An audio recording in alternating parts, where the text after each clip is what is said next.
ශ්‍රී ජයවර්ධන පුරාධ්‍යාපන කලාපයේ මෙහෙයවීමෙන් ඉදිරිපත් කරන ලබන A to Z වැඩසටහනේ විද්‍යාව විෂයේ තවත් එක් පාඩමක් සඳහා තමයි අපි යොමු වෙන්නේ. මේ 10 ශ්‍රේණියේ 10 වෙනි පාඩම රසායනික බන්ධන. ඇත්තටම මේ පාඩමේ විෂය කරුණු විභාගයට සාමාන්‍ය පෙළ විභාගයට එන අවස්ථා බොහොමයක් තියෙනවා. ඒ නිසා මේ පාඩම කෙරෙහි අපි විශේෂ අවධානයක් යොමු කරන්න ඕනේ. අපි බලමු මේකේ ප්‍රධාන බන්ධන ආකාර දෙකක් ගැන අපි කතා කරනවා. ඒ තමයි ආයනික බන්ධන සහ සහසනිජ බන්ධන. ඊට අමතරව මේ බන්ධනවල ද්‍රවීයතාවය. ඉස්සෙල්ලාම අපි බලමු ආයනික බන්ධනයක් කොහොමද ඇති වෙන්නේ. පුතේ අපි දන්නවා දැන් මූලද්‍රව්‍ය පරමාණු අතර ඇයි බැඳීම් ඇති කරගන්නේ? ඒව ස්ථායී වෙනවා. ස්ථායී වෙනව නම් සාමාන්‍යයෙන් අපි දන්නවා ආවර්තව වගේ පළවෙනි කාණ්ඩේ දෙවෙනි කාණ්ඩේ වගේ මූලද්‍රව්‍ය වල අවසාන ශක්ති මට්ටමේ ඉලෙක්ට්‍රෝන එකක් හෝ දෙකක් තියෙනවා. ඒගොල්ලෝ හැම වෙලෙම කැමති ඒ ඉලෙක්ට්‍රෝනය පිට කරලා ධන අයනයක් හදන්න.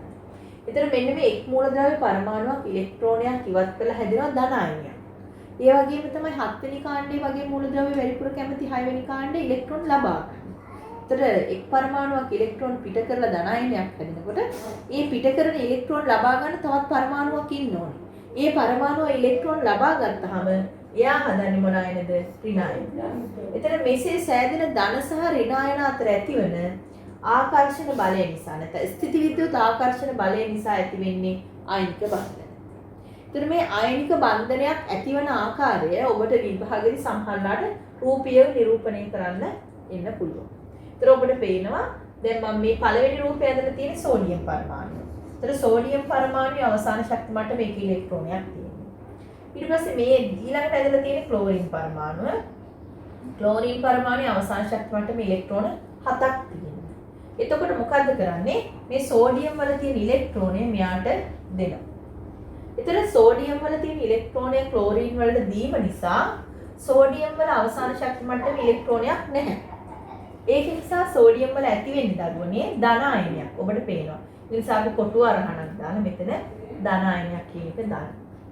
ඊට පස්සේ ඒ ඉලෙක්ට්‍රෝනය ලබා ගැනීම නිසා ක්ලෝරින් මත ඇති වෙනවා ඍණ ආරෝපණය. ඒක නිසා අපි ක්ලෝරයිඩ් අයනය ඍණ ලෙස දක්වනවා. ඒතර මෙන්න මේ ධන සහ ඍණ අයන අතර ඇති වෙන ස්ථිති විද්‍යුත් ආකර්ෂණ බලය නිසා තමයි මේ බැඳීම පවතින්නේ. එතකොට අපි කතා කරොත් ආයනික බන්ධනයක් තව එකක් නිරූපණය වෙන අවස්ථාවක් ගත්තොත් අපි මෙහෙම ගත්තොත් දැන් අපිට ලියන්න පුළුවන් ලිතියම් ඔක්සයිඩ් කියන එක. ඔබට පේනවා ලිතියම් ඔක්සයිඩ්. මේ ලිතියම් ඔක්සයිඩ් හැදලා තියෙන්නේ කොහොමද? ලිතියම් වල පරමාණු ක්‍රමාංකය 3යි කියන්නේ එයාගේ ඉලෙක්ට්‍රෝන වින්‍යාසය 2යි 1යි. එයාගේ අවසාන ශක්ති මට්ටමේ එක ඉලෙක්ට්‍රෝනයක් තියෙන්නේ. ඒක නිසා එයා හැම වෙලේම කැමති ඉලෙක්ට්‍රෝනෙ පිට කරලා ධන අයනයක් හදාගන්නවා. ඊට පස්සේ ඔක්සිජන් වල ඔබ දන්නවා අවසාන ශක්ති මට්ටමේ දැන් ලිතියම් වල ඔක්සිජන් වල අවසාන ශක්ති මට්ටමේ ඉලෙක්ට්‍රෝන 6යි තියෙන්නේ. එයාට ඕන හැම වෙලේම ඉලෙක්ට්‍රෝන දෙකක් ලබාගෙන ඔක්සිජන් ඍණ 2 අයනයක් හදන්න. එතකොට ඔබට පේනවා දැන් මෙතන මෙයාට ඉලෙක්ට්‍රෝන දෙකක් ඕන මෙයා පිට කරන්නේ එකයි. අනිත් එක නැත්තම් මෙතන ලිතියම් පරමාණු දෙකක් තියෙන බව ඔබට පේනවා. එහෙනම් මෙතෙන්ටත් දෙකක් ඕනේ මෙතෙන්ටත් දෙකක් ඕනේ. ඒක නිසා එයා ඉලෙක්ට්‍රෝන දෙකකුත් පිට කරනවා. එතන මේ වගේ එකක් අපි රූපීයව නිරූපණය කරන්න ගියොත් හැම වෙලේම මතක තියාගන්න පුතේ තනි පරමාණු තියෙන එක මැදින් අඳින්න. මේ ඔක්සිජන් මෙන්න ඔක්සිජන් වල මේ ඔක්සිජන් වල න්‍යෂ්ටිය මෙන්න පළවෙනි ශක්ති මට්ටම මෙන්න දෙවෙනි ශක්ති මට්ටම. එතන දෙවෙනි ශක්ති මට්ටමේ ඉලෙක්ට්‍රෝන තියෙන්නේ යාගේ 6යි. එතකොට මම ලිතියම් මෙඩ පාඩකින් නිරූපණය කරන්න මේ ලිතියම් වල න්‍යෂ්ටිය මෙන්න ලිතියම් වල පළවෙනි ශක්ති මට්ටම මේකේ දෙකක් තියෙනවා. මෙන්න ලිතියම් වල දෙවෙනි ශක්ති මට්ටම. එතකොට තව ලිතියම් පරමාණුවක් මම මේ පැත්තෙන් යන්නොත් මෙන්න න්‍යෂ්ටිය මෙන්න යාගේ පළවෙනි ශක්ති මට්ටම. එතකොට මෙයා සහ මේ ඉලෙක්ට්‍රෝනයක් මෙහාට දෙනවා මේ ඉලෙක්ට්‍රෝනයක් මෙහාට දෙනවා. එතකොට මොකද ඔක්සිජන්ට ස්ථායී වෙන තව ඉලෙක්ට්‍රෝන දෙකක් අවශ්‍යයි.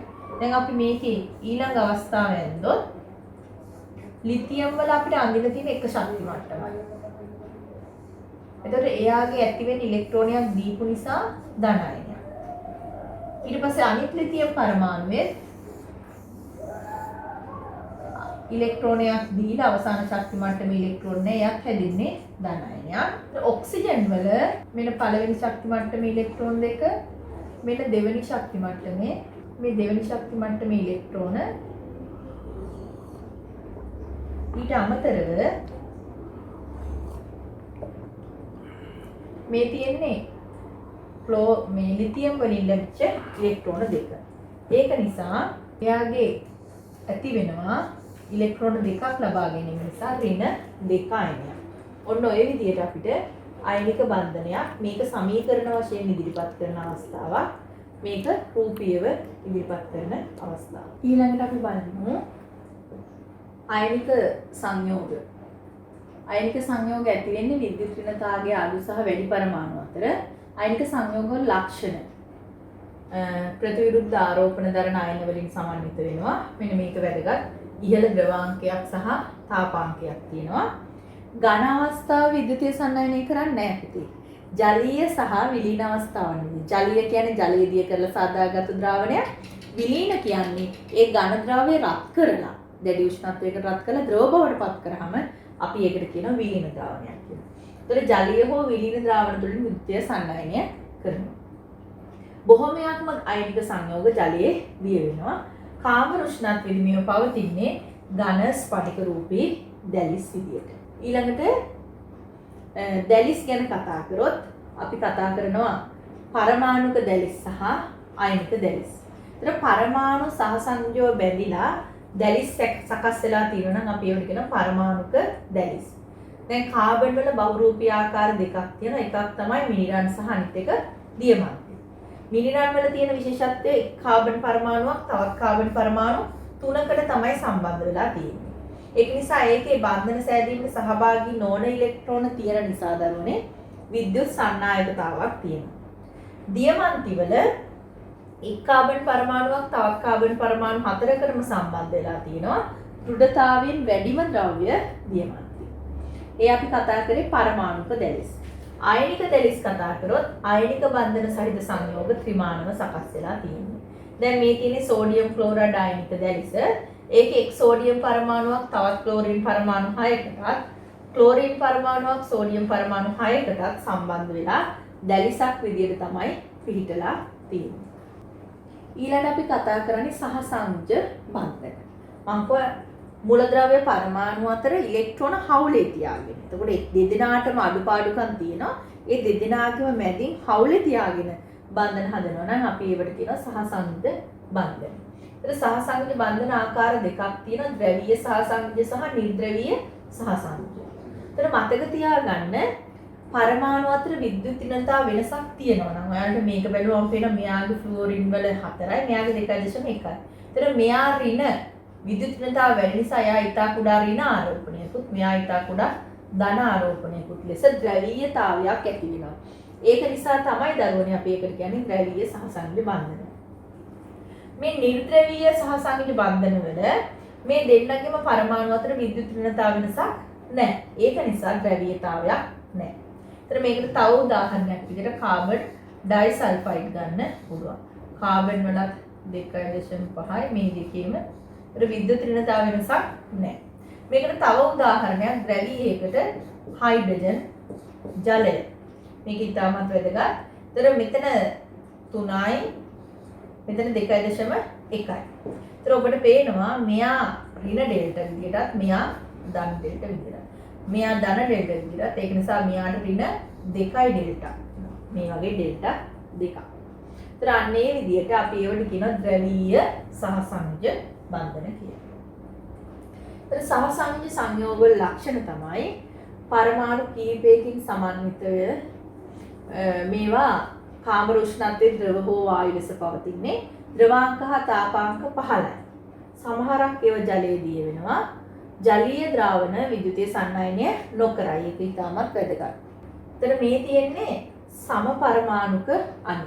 එකම වර්ගයේ පරමාණු අතර මේ සහසංයෝජ බන්ධන වල එකම වර්ගයේ පරමාණු අතර ඉලෙක්ට්‍රෝන හවුලේ තබා ගන්නවා නම් අපි ඒවට කියනවා සම පරමාණුක අණු කියලා. මේ තියෙන්නේ ෆ්ලුෝරින් පරමාණු දෙකක්.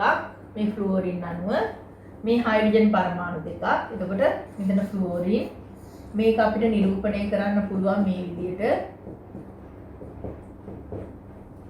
එතන හයිඩ්‍රජන් අණුව මේ විදිහට නිරූපණය කරන්න පුළුවන්.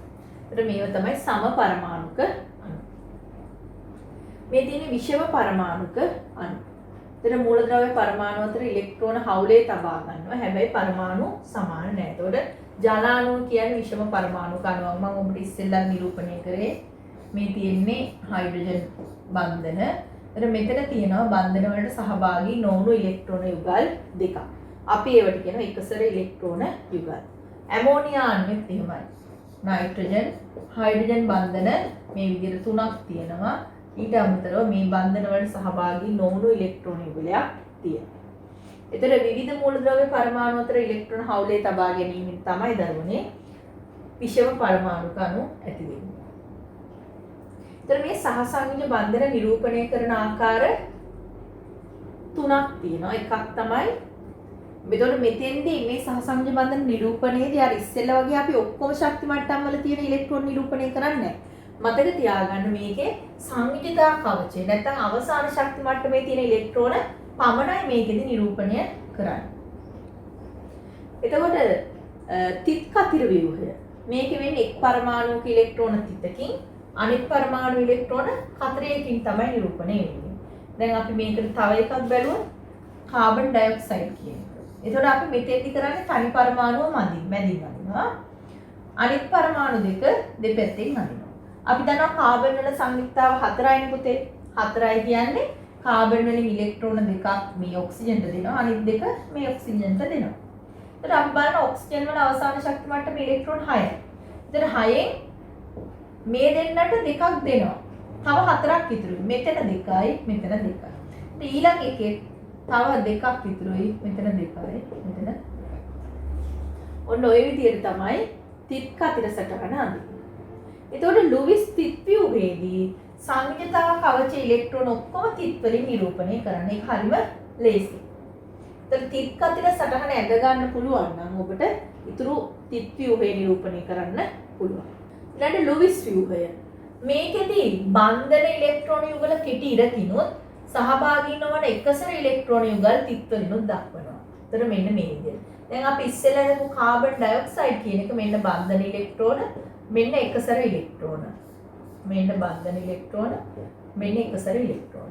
එතන මෙයාගේ එකසර ඉලෙක්ට්‍රෝන නැහැ, මෙයාගේ එකසර ඉලෙක්ට්‍රෝන නැහැ, මෙයාගේ එකසර ඉලෙක්ට්‍රෝන යුගල් එකයි. මෙයාගේ එකසර ඉලෙක්ට්‍රෝන යුගල් හතරක් තියෙනවා. 1යි 2යි 3යි 4යි. මේ තියෙන්නේ ඔබට විභාගෙට එන්න පුළුවන් ආකාරයේ ඔක්කොම අණු ටික. මේවෙන් එකක් තමයි ගොඩක් වෙලාවට අපිට එන්නේ. එතකොට පැහැදිලි මේ ක්ලෝරින් මේ දෙකම සම පරමාණු කණු මේක මේ සම පරමාණු කණු.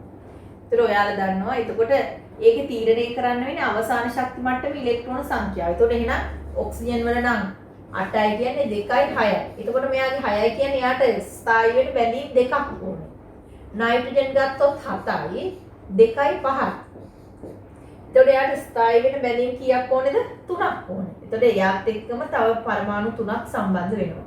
ක්ලෝරින් ගත්තොත් ක්ලෝරින් වල 17යි කියන්නේ 2යි 8යි 7යි. එතකොට අවසාන ශක්ති මට්ටමේ ඉලෙක්ට්‍රෝන 1යි. එහෙනම් එයාට බැඳීම් 1යි ඕනේ. හයිඩ්‍රජන් වලත් ඉලෙක්ට්‍රෝන 1යි. ඒක නිසා බැඳීම් 1යි ඕනේ. එතකොට පුතේ අවසාන ශක්ති මට්ටමේ තියෙන තව බැඳීම් ඇති කරගන්න ඕන ඉලෙක්ට්‍රෝන සංඛ්‍යාවට සම්බන්ධ වෙන්නේ ඒ හා සමාන පරමාණු සංඛ්‍යාවක්. දැන් CH4 වල කාබන් වල ඉලෙක්ට්‍රෝන 4යි. එහෙනම් එතන බැඳීම් 4ක් ඇති වෙලා තියෙනවා. දැන් ඇමෝනියා වලදී නයිට්‍රජන් වල ඉලෙක්ට්‍රෝන 5ක් තියෙනවානේ. ඉතින් එයාට 8ක් වෙන්න නම් බැඳීම් 3යි ඇති කරගන්න ඕනේ. ඒ නිසා මේ බැඳීම් 3 මේ විදිහට අපි නිරූපණය කළා. එතකොට ජලය කියන්නේ ද්‍රව්‍ය සහ සංයුජ බන්ධනයක්. ජලයේ ද්‍රවාංකය තාපාංකය ඉහළගියක් ගන්නවා. එතකොට ජලයේ ඝනත්වය අයිස් වල ඝනත්වයට වඩා වැඩි. ඒ නිසා ජලය යටින් තියෙන අයිස් උඩින් තියෙනවා. විශිෂ්ට තාපධාරිතාවත් ඉහළයි. ඒ වෙලා තියෙන ජලයේ තියෙන අන්තර අණුක බන්ධන නිසා. කොහොමද ජලයේ අන්තර අණුක බන්ධන ඇති වෙන්නේ? මෙහෙම ජලාණු අතර ඇති වෙනවා. දැන් අපි දන්නවා මෙයා අපි කෝ ඍණ ඩෙල්ටා, මෙයා ධන ඩෙල්ටා. ඒතර මෙයා ධන ඩෙල්ටානේ. ඒතර මෙන්න මේ ධන සහ ඍණ අතර ඇති වෙන අන්තර අණුක බන්ධන තියෙනවා. පැහැදිලිද? ඒ නිසා තමයි ජලයේ ඔය විශේෂ ලක්ෂණ පෙන්වුම් කරන්නේ. අපි බලමු මේක ප්‍රශ්න කිහිපයකට යොමු වෙලා. ආයනික සංයෝග සම්බන්ධ ප්‍රකාශ කිහිපයක්. පොදු ලක්ෂණය වන්නේ පොදු ආයනික සංයෝග. පරමාණු දෙකක් අතර ඉලෙක්ට්‍රෝන හවුලේ තබා ගැනීමෙන් ආයනික බන්ධන ඇති වෙන්නේ නැහැ පුතේ. ඒතර ඇති වෙන්නේ සහසංයෝජ බන්ධන. අයනික බන්ධනවල පහළ ද්‍රවාංක තාපාංක නෑ. ඒ තියෙන්නේ සහසංයෝජ බන්ධනවල. ජලීය ද්‍රාවණවල ධන සහ ඍණ අයන නැත. ඔය එක හරි. ද්‍රාවණ විද්‍යුතය සන්නායනය කිරීමේ හැකියාවක් ඇත. ඒකත් හරි. එහෙනම් උත්තරේ ඉන්නේ C සහ D. මේ මුල් දෙක හරියන්නේ සහසංයෝජ සංයෝග වලට. ආයනික බන්ධන සහිත සංයෝග වලදී දක්නට නොලැබෙන ලක්ෂණයක් වන්නේ. ආයනික දැලිස් හදනවා ඝන අවස්ථාවේ විදුලිය සන්නායනය කරන්නේ නැහැ. ද්‍රවාංක ඉහළ අගයක් ගන්නවා. විලීන ද්‍රාවණ තුළින් විදුලිය සන්නායනය නොවීම.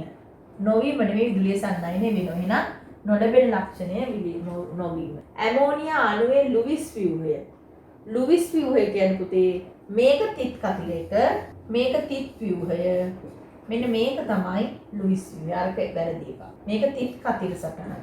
රූපයේ දක්වා ඇත්තේ එක්තරා මූලද්‍රව්‍යයක පරමාණු සකස් වෙලා තියෙන ආකාරයක්. B හි දක්වලා තියෙන්නේ මිනිරන් වල පරමාණුක දැලිස. මිනිරන් පරමාණුක දැලිස. ලිහිසි ද්‍රව්‍ය ලෙස භාවිතා කරන්න පුළුවන්. මේවා ස්තර අතර දුර්වල බන්ධන තියෙන්නේ. මේවා එකිනෙක ලිස්සා යන්න පුළුවන්. ඒක නිසා මිනිරන් වල කාබන් පරමාණු වක බන්ධන 3යි තියෙන්නේ. ඒතර ඒකේ බන්ධන වලට සහභාගී නොවුණු ඉලෙක්ට්‍රෝන තියෙනවා.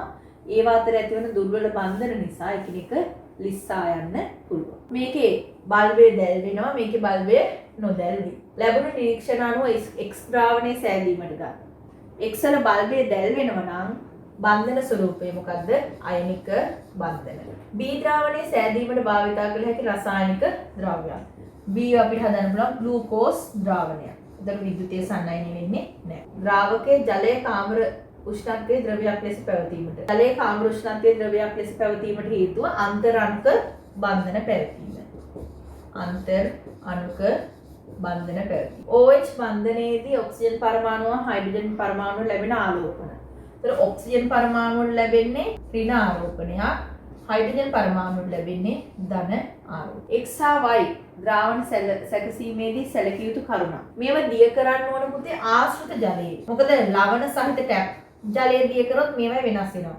ආශ්‍රිත ජලයේ දිය කර ද්‍රාවණ සාදාගත යුතුය. දිය කර ද්‍රාවණ සාදාගත යුතුය. පහත් දැක්වෙන ද්‍රව්‍ය අතරින් සංයෝගය ඇමෝනියා කාබන් පරමාණුවේ පිටතම කවච X මගින් හා ඔක්සිජන් පරමාණුවේ පිටතම කවච ඉලෙක්ට්‍රෝන තිත් මගින් හා කතිර මගින් දක්වන විට කාබන් ඩයොක්සයිඩ් අණුවේ තිත් කතිර සටහන. අපි කිව්වා බන්ධන 4ක් තියෙනවා. ඒතර මෙන්න මේ විදිහේ තිත් කතිර සටහන. පහත් සඳහන් අණු වලින් කවරක් අයනික?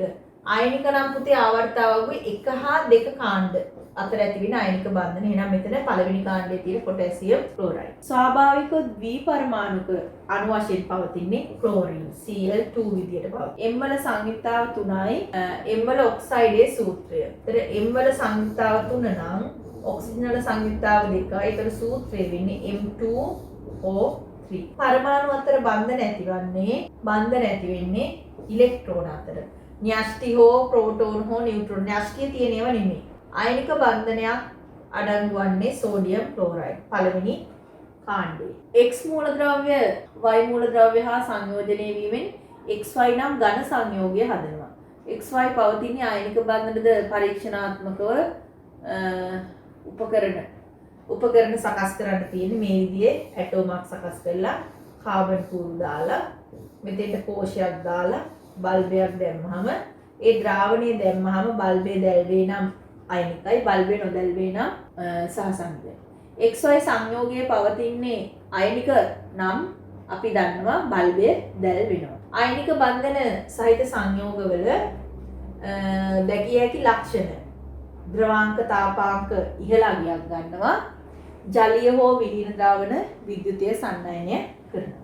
ඇමෝනියා අණුව. එතකොට මෙතන හයිඩ්‍රජන්. මෙම හයිඩ්‍රජන් දාන්න ඕන. ඊට අමතරව කතිර සහ තිත් දාන්න ඕන. ඒ කියන්නේ මෙතන බන්ධනය නිරූපණය කරන්න. කතිර සහ තිත්. ඊට පස්සේ අපිට මේ පාඩමේ අධ්‍යයනය කරන්න තියෙන විෂය කොටස් වලින් ඇත්තටම බන්ධන සැහැදීමට සහභාගී වෙන්නේ ඉලෙක්ට්‍රෝන. මතක තියාගන්න ඕනේ. ඒක තමයි වැදගත්.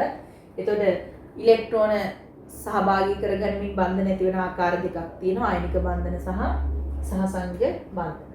එතකොට අයනික බන්ධන ඇති වෙන්නේ කොහොමද? පරමාණු ඉලෙක්ට්‍රෝන පිට කිරීමෙන් සෑදෙන ධන සහ ඍණ අයන අතර. ඇතිවන ස්ථಿತಿ විද්‍යුත් ආකර්ෂණ බලය සහ සංජ බන්ධනවලදී වෙන පරමාණු අතර ඉලෙක්ට්‍රෝන හවුලේ තබා ගනිමින් ඇතිවන බන්ධන. එතකොට ඊට පස්සේ මේ බන්ධනවල ලක්ෂණ ඊට පස්සේ බන්ධනවල ද්‍රවීයතාව. එතකොට ද්‍රවීය සහ සංජ සහ නිර්ද්‍රවීය සහ සංජ කියලා බන්ධන ආකාර දෙකක් තියෙනවා. ඔන්න ඔය ටික තමයි අපිට දැනගන්න තියෙන්නේ. ඊළඟ දරුවනේ මේ පාඩමේ විෂය කරුණු කොටස් අවබෝධ කරගෙන විභාගයට සූදානම් වෙන්න. මේ ප්‍රශ්න කොටස් නැවත බලන්න. ඔබ සැමට සුබ දවසක්.